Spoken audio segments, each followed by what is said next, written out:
Sup, Soup? This is Nick, Crispy. And Tyler. and together we are Weeb Soup. And in today's topic, we're kind of staying along the lines of our origin story and what brought us all into the medias that we're into. So, boys, what would you say the most impactful video games were for you guys growing up? Like, honestly, I don't want to take the cake going first on this one because my reactions may surprise. So, I'll go ahead and relinquish this seat to one of you. Give it All up right. to you. My first thought whenever we talk about video games and anime and all that, is to this day still part of the driving factor of my taste in video game music. If it compared to the level of connection that I have with Kingdom Hearts, then it's gold. I'm in love it. And then I found Devil May Cry, and that series kind of got me into the more darker anime style, I guess. How old were you, would you say, when you started getting actually like into the video games that you were playing and stuff like that? I want to say maybe 9 or 10. Okay. All right. Yeah, sounds about right. Yeah. Yeah, because we were very tiny whenever some of that stuff was first coming out. Like Kingdom Hearts, like their OG, we were babies. Real still. babies, yeah. Like that was almost like the OG. generation. That was almost the generation before us having fun OG. with that, and then we just kind of grew up. Grew We up just into happened. Yeah, we just happened Kingdom to be Hearts kids. 2 came out, And that's how. that's really what sparked me into video games was Kingdom Hearts 2. I finished it before Kingdom Hearts 1, and then I had to be like, okay, let me go back and see. I already know what happened because they spell it out for you pretty much in Kingdom Hearts 1 or Kingdom Hearts 2. But I went back, played Kingdom Hearts 2 when I was like 11, I want to say. Yeah. Went back, played Kingdom Hearts 1 right after that. I quickly got into Assassin's Creed after that, which really sparked me into more solo person games. And then besides that, pretty much Call of Duty was really big. Call of Duty, Tom Clancy. How old stuff were you like when you that. started playing games? I mean, my first ever video game. Yeah, we're going into the nitty gritty. We want to know. Inquiring actually- minds have asked. Was actually Mortal Kombat. My dad would give me the controller, and I was allowed to play, but he turned off the fatalities, and I was like probably like 5 or 6 playing Mortal Kombat. Oh, this is like early Mortal Kombat stuff. Then. This is real early. Like- whenever they still have like the 3 and spike 4. pit around like every level or around that Yeah. one level, and that was my favorite level. Cause, This is like back when I could have rented this shit from Blockbuster, oh yeah, and I would have, and probably did. I think it wasn't PS1. It might have been PS2, but it was like real early gaming systems that was still. It's like playing around these 02. on. Probably going to be like a PS2 thing, if I'm not mistaken. Yeah, because if it was 02, I know Kingdom Hearts missed then. So.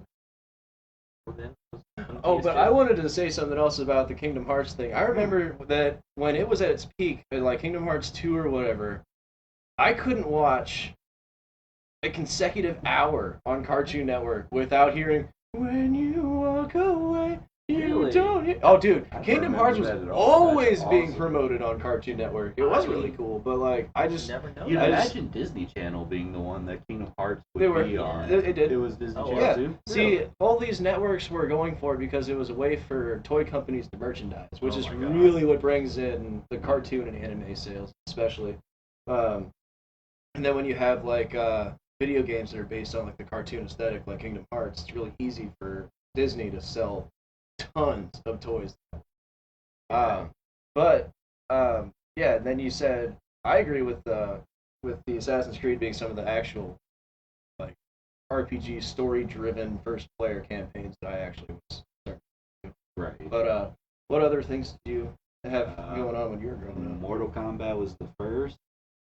After that, it was pretty much just like the first and like second installments of Call of Duty. Oh, One old, of so the- Big Red one and stuff like that. Yeah. Old school Old Call of I was Duty. the first video game, first not Kingdom Hearts related game that made me cry. Big Red one. Really? Something happened to one of my games, and I ended up going further ahead in the storyline, and one of my favorite characters died 2 chapters before, and I'm like, what? Oh no. No, I'm not Oh. playing this game anymore. I'm done. Yeah. I was so angry. Oh man, I would have been too. But there again, like, The Mario marathons. oh dude. Oh, nice. Oh, I think all of us. I can speak for Mario basically Kart, every like, millennial Mario plus. Party. We all grew up on Mario. Oh yeah. If you've Yeah. played video games, you have touched a Mario at one point in your life. That's a generalization. I'm not wrong. I remembered one. Sorry, I remembered one that I completely forgot I wanted to talk about was Pokemon games on the Game Boy Oh, Advance, yeah. Game Boy Color. Oh yeah. All throughout the generations, just getting all the Pokemon games, and I remember I got blue. My dad bought the Game Boy pack, and it was 2 Game Boys with red and blue in it, and he took red and I took blue, and we just played pretty much That's all awesome. the time. dope, Yeah. man. I remember one of my dad's friends bought me a Game Boy Color. It was like a green Pikachu edition or a Pokemon Oh, nice. edition and Pokemon Yellow. Oh, And nice. so I kind of got like the anime stories. You play as Ash and you have Gary and stuff like that instead of red and blue. Right. And it was always like one of those form spot games for sure after that, even though I really wasn't into Pikachu and I hated that he rejected the stone because Raichu is so much stronger. Like the stat increase is nuts. It's one of the best Yeah. evolutions for a season 1 Pokemon. And anyways, I remember God, I had such a Pokemon collection. I had red, blue, yellow, crystal, then Game Boy Advance came out, and so then I got Sapphire and Emerald. Never owned Ruby, but one of my friends gave me his Ruby. And then And that a one was Ruby. actually one that I lost before I got to play. So I guess I technically owned it at one time. Disappeared into the ether. And then after that, got Fire Red, and then I stopped buying the games. And then I just played on other people's stuff because at that point I was probably already. When Fire Red came out, I think we were going into high school, or in high school, one or the other. So it was already kind of like, in my opinion, I didn't stay with Pokemon past that. Yeah. So like season 4 or 5, and then any knowledge that I have on Pokemon is gone. I think it was 2017, maybe 2018. My brother convinced me to play Sun and Moon. I was gonna say Sun and Moon sound like they would fit in there, yeah. Yeah, I played that one, and then I was like, you know what? I'm finding all the Pokemon games and playing them. And I played every Pokemon game from Sun going all the way back to Red and Blue. It sounds like a cool idea, but whenever you're playing through them, you don't realize that the games got easier throughout the years. So I played them getting gradually harder every single game, and I'd be like, what? I don't have Team EXP share anymore? What are you talking about? Like, Play the game. I don't even have an EXP share anymore. What? Like, just every single it was- game just took something away and made it a little bit harder, but it was really fun. Yeah. Like playing through all the games and like getting all those good reminiscent times back. And Oh, that definitely. was a fun time. But I hadn't played since Ruby, and then after that, I picked it up at I think I picked up Pearl for a little bit for the DS, and then after that, I didn't touch anything till Sun. I never messed with any of those. Or again, I didn't have a DS either.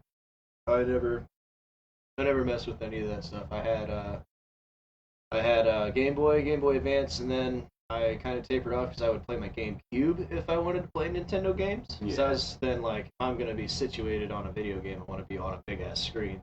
Because I was lucky enough to have one of those like square resolution like HD projection screens, 55-inch stuff, like back when the tubes was in the back and it projects stuff forward. Right.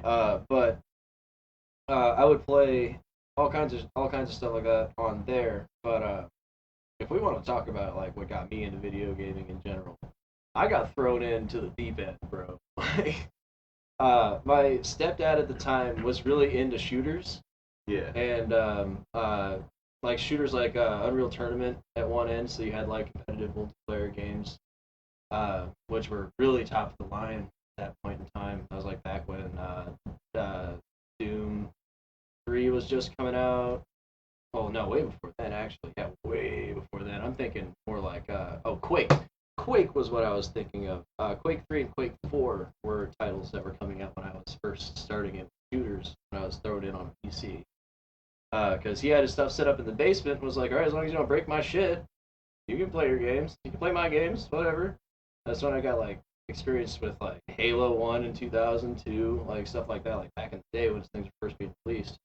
But I have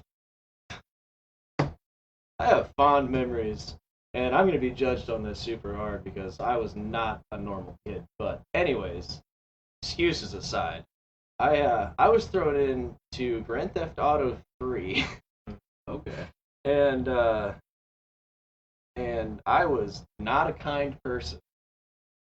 My goodness, I've never realized that a young child could run over so many people on the sidewalk. And man, it was like if I could be chaotic, I would do it. But then on the other end of the spectrum, I had like Spyro. Oh Yeah. yeah. So it was like this like Yeah. super wholesome, and then this super fucked up, and now I wonder why I am the way I am. But anyways, and Just then a good mixture of both. and then there were games like Mortal Kombat that I would play that kind of turned into more like fandoms once I started getting more of an idea of things that I was super into, Yeah. like Star Wars. I started getting really, really into Star Wars games. I was in love with the movies. It was an absolute infatuation. And I played everything from like Jedi Outcast to Starfighters to Pod Racers. Like if there was a game at Blockbuster that I could rent that had the Star Wars title on it, I'd be like, I'm playing that this week. Right. And I would just cycle through fucking Dragon Ball Z movies and video games of my choice every single time I'd walk into Blockbuster. But I think that once I started actually investing into getting better at video games was probably about the time when I started picking up consoles and shooters that supported Call of Duty. Okay. Call of Duty was a big deal. I remember from my childhood really enjoying shooters, having a good time, and being particularly good at them. Right. So it all felt really like, it felt to me like Unreal Tournament only with a story. Right. So I played through like basically all of the Call of Duties, Medal of Honors, and oh yeah, no, I remember like Medal of Honor, was yeah. like Call of Duty with better story. Yeah. Okay. Medal of Honor Frontline. Yeah, oh, Frontline was the best. And then they've got, excuse me, oh, I can't even think of it, and it's throwing me off a little bit because it was like at the later end of the beginning of my first person shooters experience, and I never really followed the franchise that well. Battlefield. I played I think a couple of the Battlefield titles. I think the one that stood out the most to me was once they were starting to introduce destruction physics, like in Red Faction Guerrilla. Okay. It was about the same time that Bad Company and Bad Company Yeah, 2 were game. a big thing. And I loved the take on just a shithead company that really didn't do anything but fuck around. And you gotta play Bad Company, or especially Bad Company 2 if you guys haven't and you're into Battlefield. Never But played much Battlefield. That was one like military style game I didn't get too into. yeah. But then I started getting more into like survival horror stuff and found myself really getting into that niche. I played an Alien versus Predator game. I think it was Alien versus Predator 4 for the PC. I still have the disc roaming around somewhere, but that was one of the ones that my stepdad had when I was growing up, and I was always way too afraid to play it because I would plug it in, and I knew what Aliens was from watching and being obsessed with movies so far. So I was always like, this is great, but now I'm in this universe, and these things are fucking scary. Right. So I would always shit my pants, and I couldn't play more than a few minutes with them, or whatever. So whenever he was upgrading his stuff or getting new games, he just kind of let me have it and like sat around for a long time.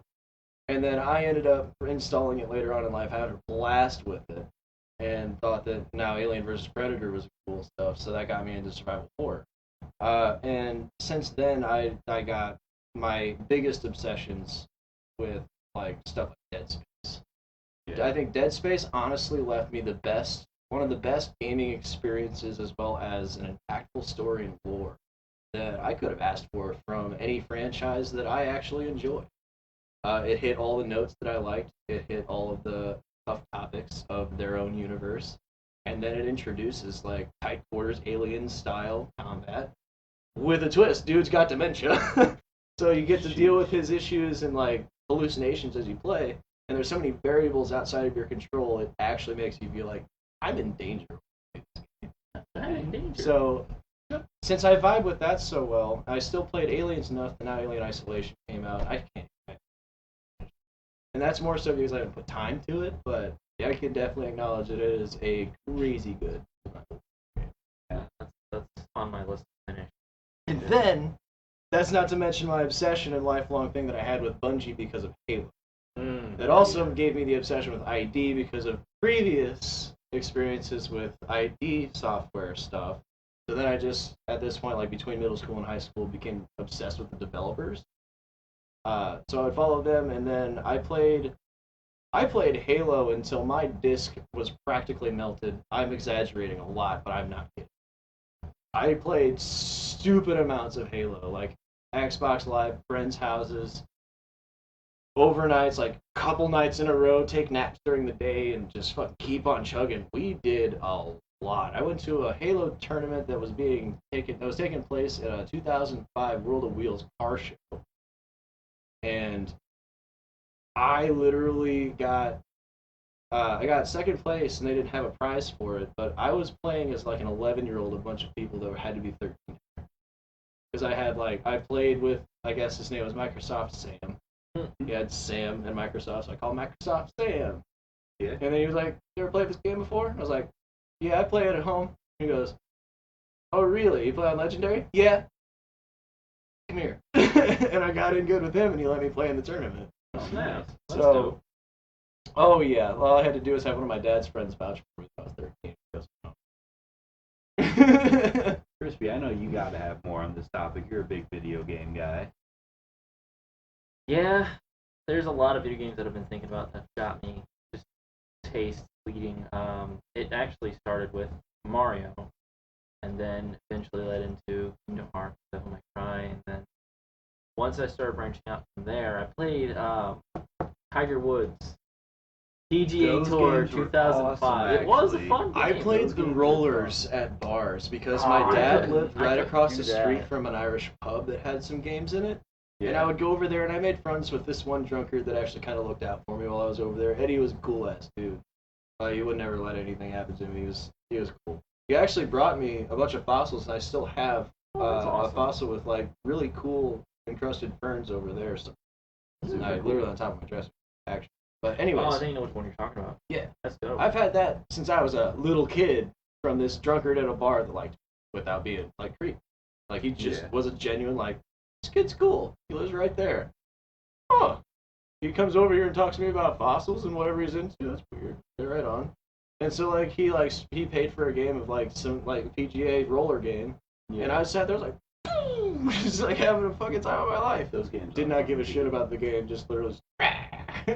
That's my experience with golf games. So That's what the game is. I mean, that was kind of the only. Well, there's like two other sports games that I played. It was NBA 03 and Madden 04. I played some later Madden titles, but I never got into video games that had to do with sports. I just rather play the sport when I was a kid. I didn't really. I was a big athlete though. I did I everything I was- could to be outside and fucking be an asshole to somebody during a sport. Yeah. So competitive. I played a little bit of FIFA, and then NBA. One of my favorites was NCAA football 07, I think. You could have you could take your player all 4 years. It was really funny because as you got better as a player, you had like a little dorm room, and you had a picture of your girlfriend. And as you got better, you got like a hotter girlfriend in the game, and I was like, yeah, this is awesome. Not unlike how you feel, right? I was like, this is super cool. Is this what college is? But no, that was a fun Yeah, game. that I got NCAA is a college game. You got MLB was a fun one just for pitching and hitting. But See, I remember getting MLB 07 because we won 3-06. So I was like, yeah, sure. Let me just support my Cardinals fandomness. And I tried the video game out, and then I realized really quick because I always generally went towards like positions that I liked to play or played. First base or stop. yeah, That got old pretty quick. I was just like, man, if I want to watch baseball, I'm just gonna play the game. typically how I was. Did you play anything else? Not so much my younger years, but as I get older, that's when I started branching out into more games like Dark Souls, even Call of Duty, Halo, actually. Dark Souls. So, Dark It's Souls. well, I only played Bloodborne. Yeah, That type Bloodborne. of game is ridiculous. Dark Souls and I have a very spotted history. I never got nearly as deep into it as you, but I definitely played through 1 and 3. I couldn't finish 2. I don't know why. It was so much harder, and the controls were just slightly clunky. Yeah. But then, like, 3 came out, and it's just like breezing Yeah. right through the entire thing as long as you're doing your Dark Souls roll. Yep. Like, it's The all Dark it's Souls all roll. only defensive mechanism you need. You don't have to have armor. Just make sure you don't get hit. Easier Yeah. said than done. That's how you do it, though. Yeah, just don't get hit the entirety of the game, and you're fine. That's how 90% of games go. Yeah, I feel like most games would. work Most on that games are logic. harder to get there. Dark Souls is like, it's immediately punishing because even if you have high armor, one hit, 2/3 health. You know? Yeah. Oh man, but once I also kind of kept my eye on Code Vein, which was basically anime Dark Souls. And Yep. when that came out, I found out it was simple anime Dark Souls. You can have like 4 or 5 different loadouts for just about anything, just tank everything. And then once the Devil May Cry series kind of started increasing, I started falling in love more in love with that. Oh, yeah. Same. Still, to my heart, has Devil May Cry 3 has like game right there. We're It was above any Kingdom Hearts. Kingdom Hearts 2 and Devil May Cry 3 are neck and neck right there. Okay. I've beaten Kingdom Hearts 2 more times than I've beaten Kingdom Hearts, more times than I've beaten Devil May Cry 5 or 3, and I've beaten a lot. But With Devil May Cry, it's never been like that top favorite, but I've always had like that. It's got that special spot in my heart. Like it's an anime in a video game that had an anime. that had an anime. There Devil May is Cry had an anime? Devil May Cry. Oh my has god, an and it's anime. great. Fantastic. And I then have to and check they that give out. me a fucking give me a great gameplay for first 3 games, and then they drop 4, which is for me where they fucking peaked because all of their combat systems were mixed. They still had a new spin on it for the new character, but as soon as you pick back up as Dante, it's like Nothing it's ever like changed. wearing an old glove. You just put it on, you're like, I'm a god at this game now. Mhm. Only now I can switch through all the styles I could use previously. What the? Yeah, dude, it was It was insane. it was dumb. Like their combat system was perfected after that. And The camera angles are still a little bit wonky, but Devil May Cry is kind of plagued with that problem. Yeah. Oh, And you the know, voice actors I absolutely love. Johnny I Bosch. found out that the dude who did Virgil also did the Quantum Ranger from Power Rangers Time Force. oh wow, Well, Yeah, I never would have guessed. neither would I. Definitely haven't watched that much Power Rangers though. I have. Mighty Morphin was about my limit. Yeah, with that's Power where Adam Rangers. came in too. Yep. Johnny Bosch. Yep, that was about I came in and came out. Yeah, of was Mighty it Morphin. Power Rangers? He Yeah. was Adam, the one who took over one stack, Trini and Jason. This dude has been in so much media, and we don't even That's so realize freaking it. And cool. had his own band. Oh yeah. He was just a Um, renaissance man throughout Basically, yeah. all of the 2000s, even into today. Yeah. Even into today. So What a in man. and like while I was thinking about one player games, sorry, like single player campaign games, God of War Oh my god. was yeah. another I one. want to play that so bad. That was play Yeah. all of them. I need to play all of Like them. I need to they're have that all little pack. wonderful. Like as far as like a hack and slash game that's immediately gratifying to play even on harder difficulties. God of War was always amazing, and when they changed it up between their main releases and their PSP releases, and they came out with new God of War 4, and they changed everything. It's now an over-the-shoulder. It's got completely different combat system, but it still holds up, and the story is perfect. And it does, and they do. My favorite single-player games ever are always the ones that are a cinematic playthrough. Like, they never stop for an actual cutscene. You play from one end to the end. And that is a Okay. big cinematic movie that you're playing out. Things Right. happen, the environment changes, and it reacts to what you do through the story, but you never actually have to play out certain things. Like, for example, whenever I'm playing Dead Space, there's a lot of encounters that you can actually run. You don't have to fight every single one, and that's actually a big part of playing the game. because it's survival horror, you don't want to just shoot everything you see. Right. It's not a shooter. It's I have limited resources. These things are strong as hell. I'm but one engineer, stuff like that. And then you get things like God of War where it's literally a power trip unless you're playing at a higher difficulty because you're swinging around your swords and you're doing all this crazy shit. And then the only time it cuts away is for like one of those quick time scenes where you have to like mash a button or something like that. Yeah. But other than that, it plays from like one those. end to the other as a cinematic playthrough. And then they continued that with God of War 4 and they perfected it on that for sure. Because him talking to Atreus, him talking to any of the people he interacts with, you always see how they react to his story. As opposed to like a Call of Duty game where you're just literally in a linear fight, your orders are given to you, you walk through it exactly as they tell you to, you're gonna win. Right. In this, you get in an RPG or a first person, like what I like to play, the cinematic playthrough, it gives you a lot more play that's just having experience with the game. Cool. So I've always enjoyed that the most. That I'm a big first person or big single player game. Like I love my multiplayer stuff, but if I can get enveloped into the lore of the story of a game, I will always pick it 100% of the time. When I was going through Bloodborne and Dark Souls, mainly Bloodborne, I found that at PlayStation. I picked up, wow, what is this? First start playing, it's like, oh, this is like Dark Souls. Start climbing up the ladder, I hear something shriek, I'm like, I don't see anything.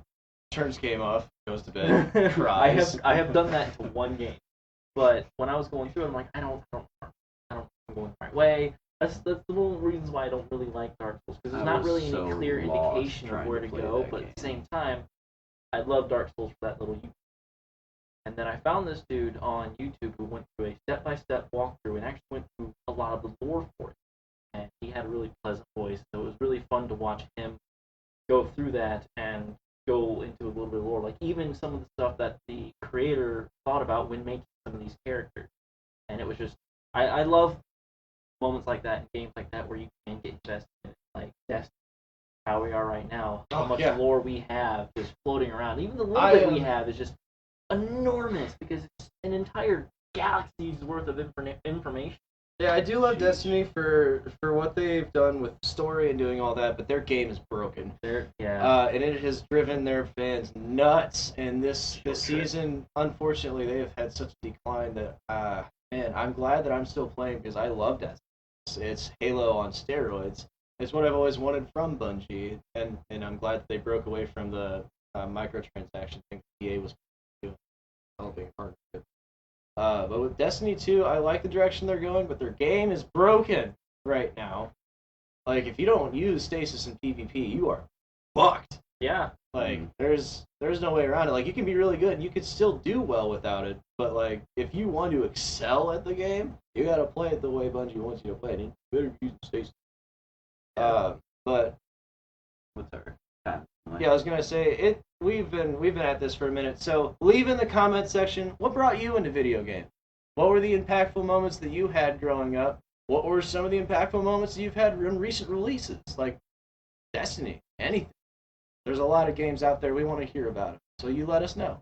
Otherwise, this has been Weeb Soup. We're gonna sign out. Stay beautiful. Like, comment, share, subscribe. Tell your friends. That's how the algorithm. And join the broth. Broth. Join the broth. You can go turn things off now.